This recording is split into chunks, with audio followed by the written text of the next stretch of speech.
राजा एक नौकरानी से शादी करना चाहता है, दोबारा इस घर में एक नौकरानी से शादी। इस तरह कितनी बार आप अपने पति को मारेंगी? मैं क्या करूं? राजा जिद कर रहा है। राजा बेचारा तो बच्चा है, मैं इन गांव वाली लड़कियों को बहुत अच्छी तरह से जानता हूँ। ये इनकी चाल होती है रुपया बटोरने की। हाँ, आप बिल्कुल फिक्र मत करें जी, सब कुछ मेरे ऊपर छोड़ दें। हाँ, और इस वक्त मौका भी अच्छा है, राजा क्लब गया हुआ है। मैं उस चापलूस लड़की को धक्के मारकर घर से बाहर निकाल देता हूँ। बड़ी माँ, देखिए बड़ी माँ, ये मुझे घर से निकालना चाहते हैं। आप कुछ कहिए इन्हें, रोकिए। बड़ी माँ, आप कुछ बोलते क्यों नहीं? मैं कभी सोच भी नहीं सकती थी कि तू ऐसा करेगी। बड़ी माँ, मैंने क्या किया? बड़ी माँ, शर्म कर बेशरम। इस देवी माँ ने, इस बड़ी माँ ने तुझे बच्चों की तरह पाला पोसा बड़ा किया, और ये बता दिया है तूने इसका राजा पर ही डोरे डालने लगी है। अरे हमारा राजा तो बेचारा नादान है, ना समझ है। तूने ही बेगैरत, तूने ही अपने रूप के माया जाल में उसे फांसा है। चल निकल जा यहाँ से। भैया, क्या हो रहा है ये सब क्या हो रहा है बड़ी माँ? अरे बरसों से जिसे आपने अपने सीने से लगा के रखा, उसे आप ये धक्के मारकर घर से बाहर निकाल रही हैं। अरे कल तक तो आप इसकी शादी की बात कर रही थी, इसके लिए लड़का तलाश कर रही थी, फिर अचानक ये सब क्या हो गया? क्यों निकाल रही हैं इसे आप? ये अपनी करनी का फल भुगत रही है। करनी का फल? मैं समझा नहीं। मैं समझाता हूं। इस कुएं की मेंढकी ने समुद्र का ख्वाब देखने शुरू कर दिए थे। इस हवेली और इसकी सारी जायदाद को निगल जाना चाहती है ये। हाँ, अपने झूठे प्यार के जाल में हमारे मासूम राजा को इसने किस तरह फंसाया, जरा पूछो इससे। मैं अपनी बहन को अच्छी तरह से जानता हूं, वो कभी ऐसा कदम नहीं उठा सकती। बोल छाया, सबके सामने बोल कि ये सब झूठ है। मुझे दौलत और महलों का कोई लालच नहीं है। पर क्या राजा के साथ प्यार करने वाली बात सच है या नहीं? सच है, लेकिन सुन लिया अपने कानों से। अब ले जाओ इस गंदगी, गंदी नाली का कीड़ा राजा के ताज को छूने चला। हमारे खून को गंदा मत कहना मैनेजर बाबू, वरना हमारा खून भी खौल उठेगा। लेकर जा रहे हैं अपनी बहन को यहाँ से, और वचन देकर जाते हैं कि आज के बाद हम और हमारी बहन आपकी हवेली की शक्ल भी नहीं देखेंगे।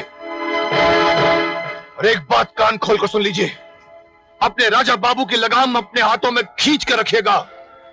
मेरी बहन की ओर उसने देखने की कोशिश भी की तो काट डालूंगा मैं उसे। टूट गया रिश्ता हमारा और आपका, वो दीवार खड़ी होगी हमारे बीच जो अब मेरे जीते जी नहीं टूटेगी। चल भैया, ऐसा मत करो। मुझे बस एक बार राजा से मिलने दो भैया।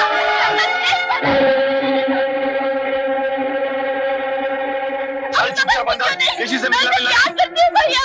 चल हुआ? ये संभालो अपनी लाडली को। क्या किया है इसने? उस दौलतमंद बड़ी माँ के दौलतमंद बेटे को दिल देकर आई है तुम्हारी लाडली। धक्के मारकर निकाल दिया है बड़ी माँ ने हवेली से। कितने इल्जाम, कितने लांछन अपने सर पर लेकर आई है ये। आज से इसका इस घर से बाहर निकलना बंद। सारा खाना पीना ताले के अंदर होगा। मैं जाकर मणिराम को मिलता हूं।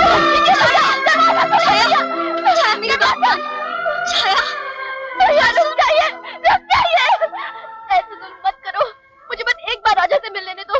मत नाम लेना उस हरामजादे का अपनी जबान से, मत नाम लेना। ये दरवाजा उसी दिन खुलेगा जिस दिन मणिराम की बारात इस घर में आएगी और तेरी टोली उठेगी, समझी? उससे पहले मेरी आंखें उठेगी।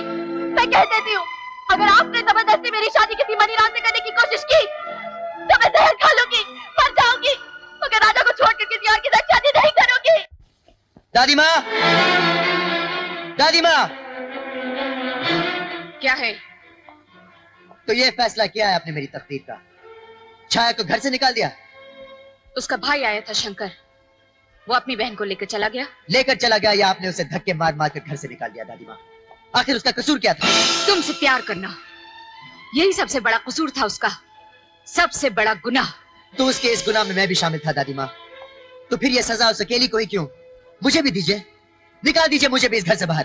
तुम इस घर के चिराग हो, वो कालिक थी। तुम्हारा और उसका कोई मेल नहीं, कोई जोड़ नहीं। जैसे सांस लेने के लिए हवा की जरूरत पड़ती है, वैसे ही सर उठाने के लिए खानदान की जरूरत होती है। छाया की तरफ देखोगे तो सर झुक जाएगा हमारा। छाया मेरे अरमानों का आसमान है दादी माँ, मैं उसे देखकर जीऊंगा तो सर कैसे झुकेगा? वो मेरा प्यार है, वो मेरी जिंदगी है। मैं उसे ढूंढ निकालूंगा दादी माँ, वो किधर भी हो। मत जाओ बेटे, वो जंगल का रास्ता है, खतरा है वहां, रुक जाओ। जान किसको प्यारी है दादी माँ? जो प्यार करते हैं वो सर पर कफन बांधकर चलते हैं। जवानी के जोश में तू अपने होश खो बैठा है, रुक जाओ। अरे कोई है? सुबह से शाम हो गई तुझे रास्ता देखते हुए, पर तेरा राजा अभी तक नहीं आया। इन पैसे वालों के दिल में कुछ और होता है और जुबान पे कुछ और। बेकार इंतजार कर रही है तू, तेरा राजा कभी नहीं आएगा। नहीं भाभी, वो आएगा, जरूर आएगा। वो आएगा भी तो भी तेरा और उसका मिलन नहीं हो सकता। तेरे और उसके प्यार के बीच तीन ऐसी मजबूत दीवारें हैं जिन्हें कोई नहीं गिरा सकता। पहली दीवार है तेरा भाई, दूसरी दीवार है हवेली वाली बड़ी माँ, और तीसरी दीवार है राजा का ऊंचा खानदान और उसकी दौलत। ये सब रेत की दीवारें हैं भाभी। हमारे प्यार के तूफान के सामने एक दिन सब ढेर हो जाएंगी।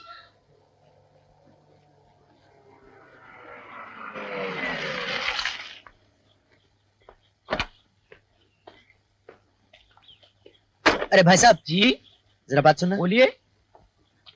यहाँ आसपास कोई शंकर रहता है? शंकर? कौन शंकर? छाया का भाई। हाँ, वो शंकर तो यहाँ ऊपर रहता है, कहो तो बुला दूं। प्लीज। शंकर, ओ शंकर! क्या है देशराज? क्यों सुबह सुबह गले फाड़ कर चिल्ला रहा है? तेरे से कोई शहरी बाबू मिलने आए हैं। कहो बाबू, क्या काम है मुझसे? नमस्ते शंकर भैया, मेरा नाम राजा है, बड़ी हवेली में रहता हूँ। वो क्या है कि छाया हमारे यहाँ काम करती थी, लेकिन कल अचानक उसे धक्के मार मार कर निकाल दिया है तुम लोगों ने उसे वहां से। जलील किया गया है मेरी बहन को, लांछन लगाए गए हैं उस पर। अब यहाँ क्या लेने आए हो बाबू? अगर अपनी जान की सलामती चाहते हो तो चुपचाप चले जाओ यहाँ से। मैं यहाँ से लौट जाने के लिए नहीं आया शंकर भैया। मेरी गैर हाजिरी में छाया के साथ जो कुछ भी हुआ उसके लिए मैं बहुत शर्मिंदा हूँ। मैं उसे वापस लेने आया। ए बाबू, अगर मेरी बहन का नाम दोबारा तेरी जुबान पर आया तो जुबान काट डालूंगा मैं तुम्हारी। छाया का नाम मेरी जुबान से कभी नहीं जाएगा शंकर भैया। हम एक दूसरे से प्यार करते हैं और शादी करना चाहते हैं। खबरदार दोबारा ये बात अपनी जुबान से निकाली तो। तुम क्या समझते हो कि इतनी जिल्लत, इतनी बेइज्जती के बाद हम अपनी बहन की शादी तुमसे करेंगे? खैर, चाहते हो तो चले जाओ यहाँ से। मैं छाया से मिले बिना यहाँ से नहीं जा सकता। छाया! छाया, बाहर आओ। तू सीधी तरह से बाज नहीं आए, चुपचाप चला जा यहाँ से। चला जा यहाँ से, मैं कुछ नहीं सकता। चल जा जा जा यहाँ से, निकल। तुमने मेरी छाया का नाम लिया, मेरी छाया का नाम लिया। मैं जिंदा नहीं छोड़ूंगा, जिंदा नहीं छोड़ूंगा। नहीं मरियम, नहीं। नहीं शंकर भैया, मैं इसे जिंदा नहीं छोड़ूंगा। इसने छाया का नाम लिया। इसके लिए आज इतना ही सबक काफी है मणिराम। रुक जाओ, मैं इसको हवेली में फेंक कर आता हूं। कोई है? कोई है इस हवेली में?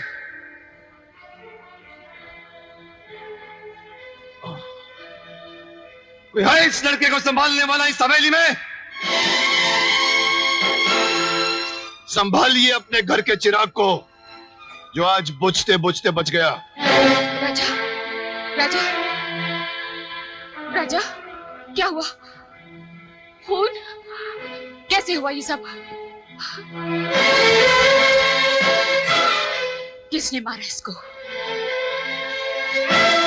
मैं पूछती हूँ, किसने मारा इसको? हमने मारा। तुमने मारा? हाँ, याद है ना पिछली बार हमने जाते जाते कहा था कि अब हमारा और आपका रिश्ता टूट गया है।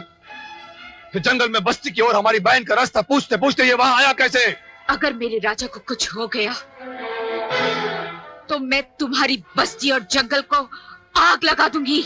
और तुम्हारा पोता लौट कर आया उस जंगल की तरफ तो हम तुम्हारे पोते की हस्ती मिटा कर रख देंगे। बेड़ियां डालकर रख अपने पोते के पैरों में, जैसे कि हमने किया है। मजाल है कि हमारी बहन घर से बाहर एक कदम भी रख दे, हाथ पांव काट देंगे उसके हम। आज तो तुम्हारे पोते की जान बख्श दी है, सिर्फ जख्मी होकर लौटा है। मगर आज के बाद उसने जंगल का रुख किया तो उसकी लाश उठाने को तुम्हें आना पड़ेगा।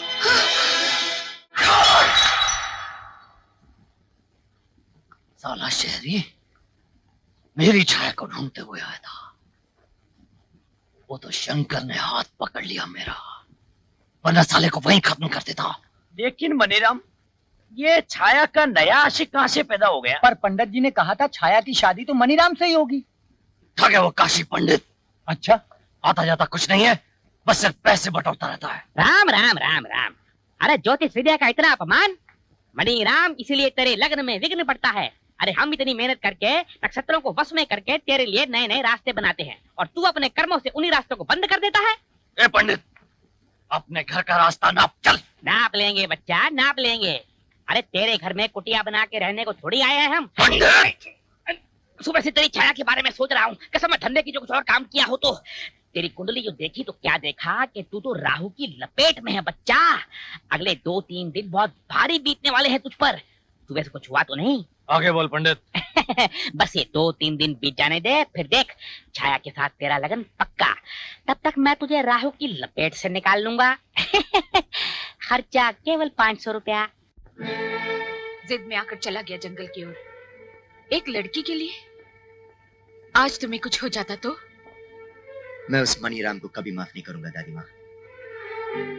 उसने मुझे धोखे से मारा।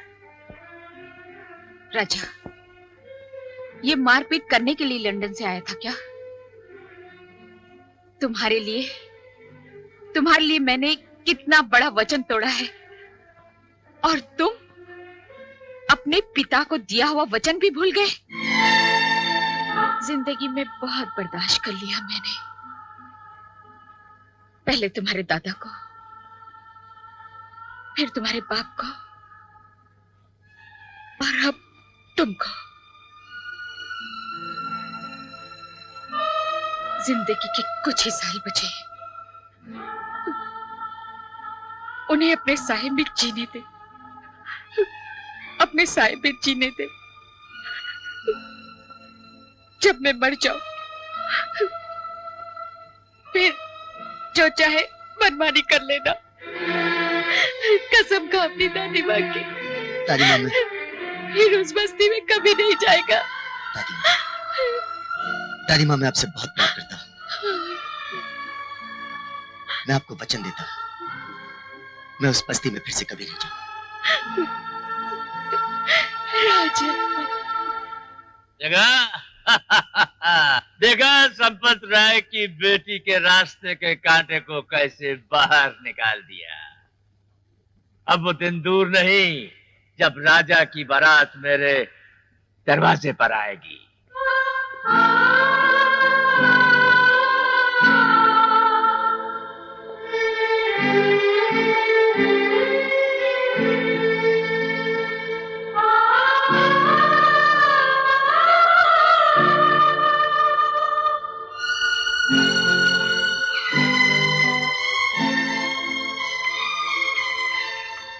राजा साहब, हमसे आपका ये दुख नहीं देखा जाता।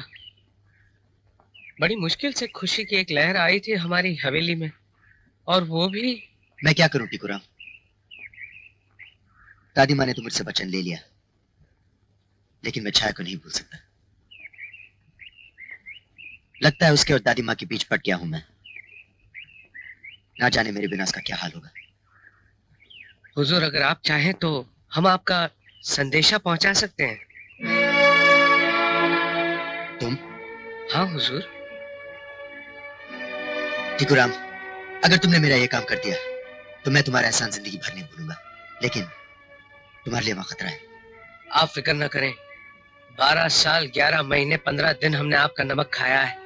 हम हमारी जान पे खेल जाएंगे, लेकिन आपका वो संदेशा जरूर पहुंचाएंगे। छाया, छाया मैं हूँ, मैं। अरे टिकुराम, तुम? मुझे राजा ने भेजा है। कैसा है वो? तड़प रहा है तुम्हारे प्यार में। बड़ी माँ ने उससे कसम ली है ना कि वो इस बस्ती और जंगल की तरफ कभी ना आए। फिर तो मैं मर जाऊंगी टिकुराम, राजा के बिना। उसका भी वही हाल है। दादी माँ और तुम्हारे प्यार के बीच में बट गया है, लेकिन उसने कहा है जल्दी वो कोई रास्ता निकालेगा और तुम्हें यहाँ से ले जाएगा। और मैं भी कैसा बेवकूफ हूँ, चिट्ठी भेजी है उसने और मैं ही बके जा रहा हूँ। ये चिट्ठी भेजी है उसने तुम्हारे लिए। चिट्ठी?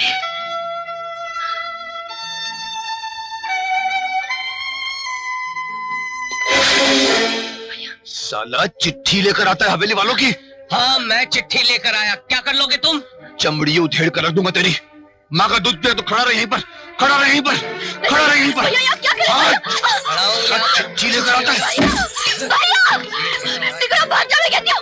अरे कुछ नहीं होगा, भाग जा। कुछ नहीं होगा। अरे कुछ नहीं होगा कि बच्चे उधर नहीं जाए। साला तेरी ये मजा है कि तू चिट्ठी लेकर यहाँ पे चिट्ठी लेकर आए साले। भाभी दरवाजा खोलिए। बस, और कितना जुल्म करोगे तुम? इतना याद रखना शंकर, दो दिलों के बीच में जो तुम दीवार बनकर खड़े हो ना, ये दीवार एक न एक दिन जरूर टूट जाएगी। अरे कभी नहीं टूटेगी ये दीवार। ये गरीब के ईमान और खुददारी की दीवार है जो तुम हवेली वालों और हमारे घर के बीच हमेशा खड़ी रहेगी। निकल यहाँ से। कभी नहीं टूटने दूंगा मैं उस दीवार को, कभी नहीं मिलने दूंगा मैं उन दोनों को, कभी नहीं।